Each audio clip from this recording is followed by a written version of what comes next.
Hello, friends, and welcome back to Stories About Entitled People.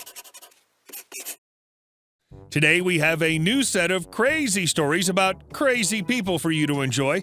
Don't forget to subscribe to the channel and turn on notifications so you don't miss a new video every single day. Here we go with our little warm-up story. Wear nicer clothes to work. First off, I acknowledge I was a stroppy employee. I did work very hard for the company, of about 15 employees, for 3 years before the company was moved 100 miles north from my hometown, from Waikato to Auckland. I moved with them, and on arrival, essentially, a new CEO joined. I was in the research and development team, one of 3. She had a background as a corporate lawyer, while my engineering role was unique, but like most IT, I had no client contact. I was often in a dark room doing optical testing. I was undeniably a ragamuffin. A t-shirt with a frayed collar, slightly torn jeans, and skater shoes would be fairly standard. Anyway, a big deal was made by this new manager about me dressing more tidily if I wanted to progress in my career.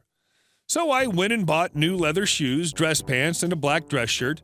However, in homage to my boy racer brethren from Waikato, I got a large Mazda engine-style rotor and the words Waikato effing rotors embroidered on the back of it.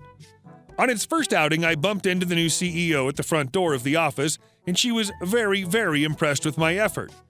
It was only later in the day she saw the back of it and said if I ever wore that shirt again, I would be sent home to change. For the next few months, I was always very close to being fired, but eventually her and I became excellent friends, and I worked at that company for another 8 years, traveling the world representing them, in a suit she paid for my tutoring her son in math and physics.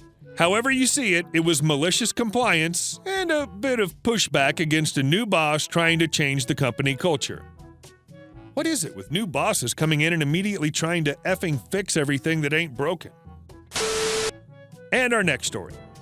Slumlord lost his business over a $300 security deposit. I rented a little house from a man who owned a painting business. The power was off when we came to see the property, but he assured us everything worked, even put it in the contract. The place was dirty and poorly maintained, so we negotiated the security deposit down to $300. Turned out the heat and air didn't work, along with the refrigerator and dishwasher. I asked him to have someone look at them. He cursed me up and down. He called and left threatening voicemails. He would show up unannounced and let himself in. On one of the visits, I showed him that the crawl space was flooded and it was a breeding ground for thousands, if not millions, of cockroaches and mosquitoes that would come up through the floor vents. There was absolutely no ductwork, even though he claimed the heating and air worked fine. He accused me of causing the flood myself, even though I showed him the source was a pipe that had rusted through. He refused to address any problems and said, "If you don't like it, then you can move. You can't pay for a bargain and expect to live in the Ritz." This man was a terrible man in general. Once he hired someone off Craigslist to cut down a tree in the rental property's yard. The man worked literally all day for the agreed $150, cut up and hauled off the tree. He came back that evening, just standing in the yard. I asked if I could help him. He said he was waiting for the owner to get paid. The owner kept replying, saying he was on the way, but never showed up. Our neighbor told us he'd punched the previous renter in the face and refused to pay him for a day's work for his company. He had bragged about renting to illegal immigrants and not having to do anything because they wouldn't sue. We had a newborn baby, so we called his bluff and agreed to find a new place to live. We left the home in much better shape than we found it. He said he would mail us the security deposit, but never did. He dodged my phone calls until one day he called to say, "You aren't getting it back. You broke the contract when you left early, so go F yourself." I was really upset because we were new parents and had very little money. That $300 was a big deal to us and a drop in the bucket for this man. He owned an upscale painting business and had 15 rental properties. The next week, I was online leaving negative reviews for his business when I clicked a link and noticed his website domain had just lapsed. I knew what I had to do. I immediately bought it, then created a homepage with contact info for his biggest competitor. I emailed him from his old domain, asking him if he wanted to buy the website for $320, the cost of the security deposit, plus the price I paid for the domain. He was irate. He started calling my work, threatening to sue my employer. He even contacted my parents and threatened to sue them. He left a bunch of threatening voicemails for me, saying he was going to beat me up and he knows where I live and he has my social security number.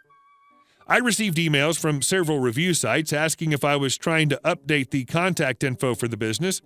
He must have used his old domain's email as his contact email.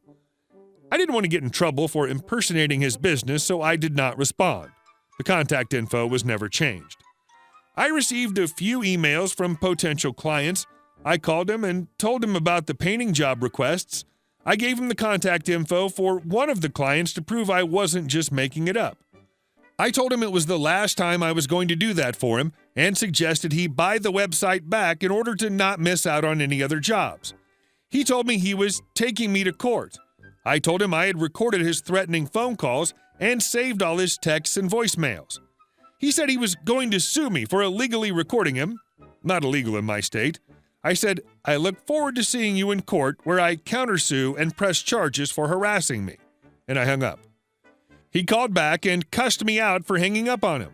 I said, call me back when you can speak respectfully to me, and hung up again. We repeated this about 5 times. Each time he was more angry until the last time he spoke respectfully and explained he hadn't gotten a single job in months. I suggested he focus more on creating a website to find business. He lost it and cussed me out again. 6 months passed and he still hadn't bought the website from me. I get a call from him begging me to do the right thing and give him the website back. I told him the current price was $350. 6 months later, I get another phone call. I told him the current price is $380. Eventually, he texted me to say, I went out of business. I hope you're happy. I responded, I hear having a website really helps your business. $380 and it's yours. He told me what a terrible person I am and said, karma's a bee. I responded, maybe if you stopped trying to rip people off, your karma wouldn't be so bad. That was the last time I ever heard from him. The major business listing sites confirmed his business did indeed close. I renewed the domain for another 2 years just in case he was bluffing. A few months later, I drove by his office to see if it was still there. It was empty, with a for rent sign posted. I never got that $300 back and spent money on domain registrations, but it was totally worth it. Nice and thorough. You even managed to maintain your cool through it all. And our next story. Always keep the keys. This happened a good 10 years ago or so. My dad has a group of friends from high school who all own Jeeps and go Jeeping together several times a year. They're all old high school friends from a suburban-type town, plus a couple of family members who've since joined the bandwagon. One of those guys, let's call him Randy, got some awesome pro revenge. Now, Randy is a nice guy, through and through. He's the kind of guy you feel you could trust with just about everything, and sometimes he gets stepped on because of this. But he keeps on going because he's far above bitter resentment.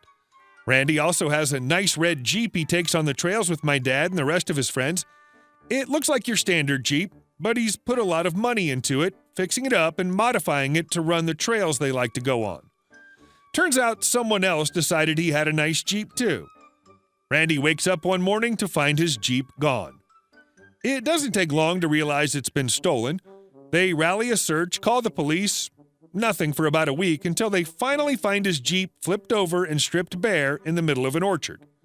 Several thousands of dollars and days' worth of time, poof, gone to one jerk. But whatever. Randy shrugs, hauls it back, and takes his sweet time trying to restore his toy.